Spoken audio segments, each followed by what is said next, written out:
Un peu plus de 100 ans d'histoire française ont fait d'une Algérie laissée à l'abandon pendant des siècles cette terre ruisselante de moissons qui émerveille le voyageur. Car le spectacle de cette abondance organisée qui s'est attachée à tous les domaines a de quoi rendre fière la nation qui l'a conçue, voulue, bâtie. L'Algérie aujourd'hui a ses ports, immenses darses modernes, équipés pour l'avenir, libres au plus gros tonnage, portes ouvertes sur le vaste monde où s'échangent les produits naturels de la fécondité algérienne et les créations de la technique qui permettront de nouvelles richesses.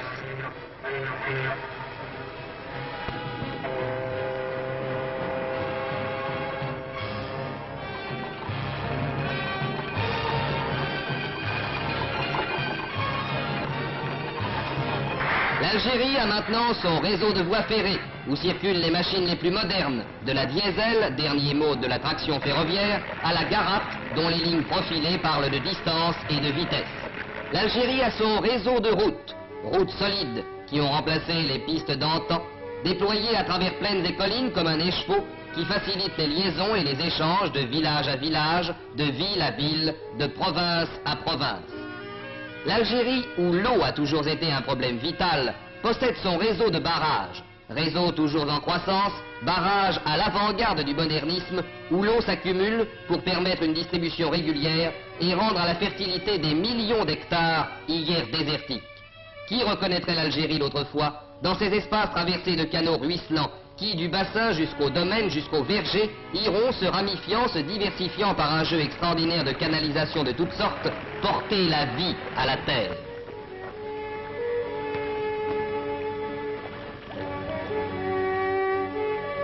Au milieu de toutes ces réussites, emportées de haute lutte contre une nature marâtre, la France ne pouvait oublier l'homme lui-même. Donnant au pays les moyens de prospérer, elle donnait en même temps à l'habitant le moyen de se défendre contre les misères d'une santé souvent en danger.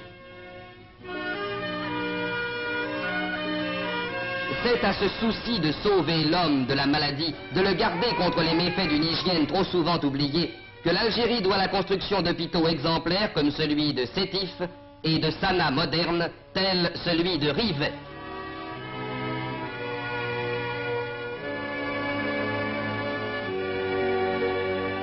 Apporter la santé à l'homme n'est pas tout.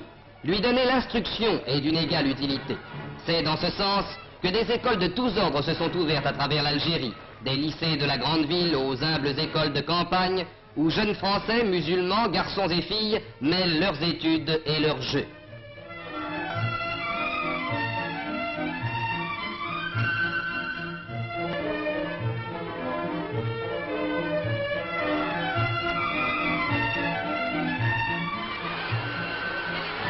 La France ne s'en est pas encore tenue là, car si en apportant à l'Algérie une nouvelle prospérité et les éléments d'une meilleure santé, elle a fait que le chiffre de la population passe en 100 ans de 2 à 9 millions, si en donnant aux populations algériennes les possibilités d'une instruction moderne, elle ouvre à ses enfants sur le seul critère du mérite individuel l'accès aux plus hautes situations, elle n'a pas hésité, nation démocratique, à les appeler à la gestion de leur pays dans l'ordre et la prospérité qu'elle y apportait. En imposant la paix intérieure et la tranquillité des rapports humains, en libérant de toutes leurs entraves anciennes les échanges et les contacts, elle a dès le début tendu à créer le climat propice à une féconde coopération.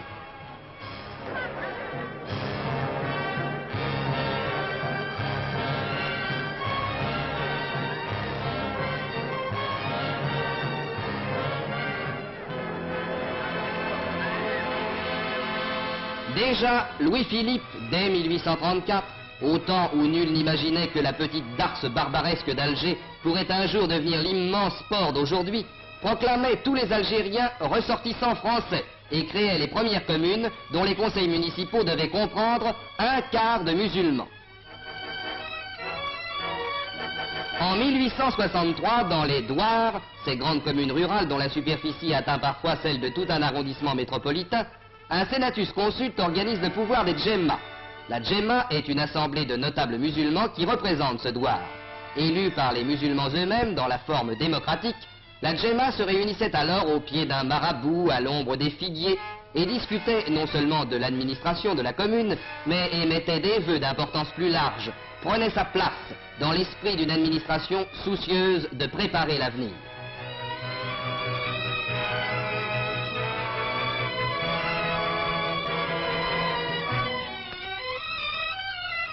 Et en 1866, dans les conseils municipaux, la participation musulmane, d'un quart jusque-là, passe à un tiers.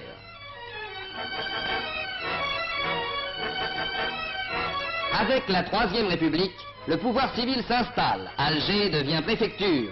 Deux autres chefs-lieux prennent place à côté d'Alger. Oran d'une part, Constantine de l'autre. Les trois départements algériens sont directement rattachés au ministère de l'Intérieur. Les gouverneurs militaires, Bugeaud, Guédon, Clausel, entre autres, font place aux civils. La Ferrière arrive, et c'est le début de l'œuvre qui devait, en 1944, porter la représentation musulmane dans les conseils municipaux d'un tiers à 2/5. Dès 1898, la Ferrière établissait les premières délégations financières. Elles fonctionnèrent 45 ans pour devenir en 1945 l'Assemblée financière. Parallèlement, à cette date, un grand nombre de djemmas se transforment en centres municipaux et leur président devient le maire. Heure magnifique pour l'Algérie que celle de cette heureuse transformation à laquelle la présence de plusieurs ministres de l'Intérieur venus remettre leurs écharpes aux nouveaux maires confère jusque dans les communes les plus reculées un éclat et un retentissement particuliers.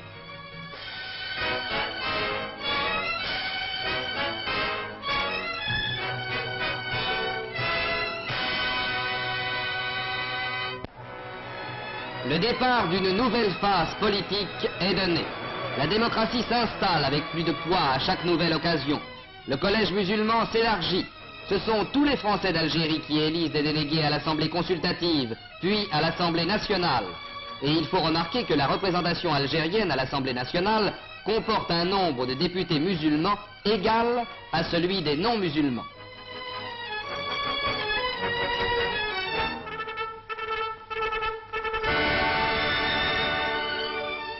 Aujourd'hui, sur les quais de la Seine, à la porte du Palais Bourbon, dans la cour de l'Assemblée ou au seuil du Conseil de la République, se rencontrent chaque jour des silhouettes dont les racines plongent profondément dans le tuf algérien. De ces profonds changements devait naître l'Assemblée algérienne. Créée par le statut de l'Algérie le 20 septembre 1947, cette Assemblée comporte 120 membres, 60 représentants du premier collège et 60 du second.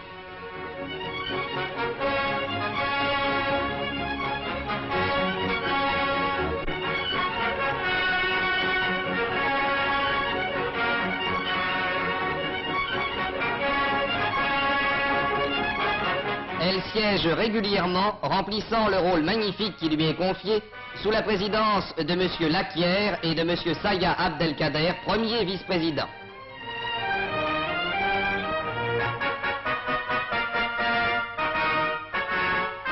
Elle devient l'élément moteur politique naturel de l'Algérie, sa voix, son expression. Et il faudra retenir la date du 22 avril 1948, où M. le ministre Nejlen, gouverneur général de l'Algérie, en ouvrant la première session, définissait par ses paroles pleines de sens l'importance et la grandeur de cet événement historique. Dans un monde qui, après des catastrophes sans exemple, dont des doctrines de haine et de violence ont accablé l'humanité, appelle à retrouver son équilibre économique, intellectuel et moral, l'Algérie ne saurait constituer un îlot épargné par le malheur. Il nous faut lui rendre la prospérité et le calme. Il nous faut y enseigner le respect et l'amour de tous les hommes. Il nous faut faire passer dans les faits ce qui n'est encore qu'un texte législatif, cet admirable article 2 du statut. Tous les ressortissants de nationalité française des départements d'Algérie jouissent, sans distinction d'origine, de race, de langue, ni de religion, des droits attachés à la qualité de citoyens français et sont soumis aux mêmes obligations. La France démocratique continue.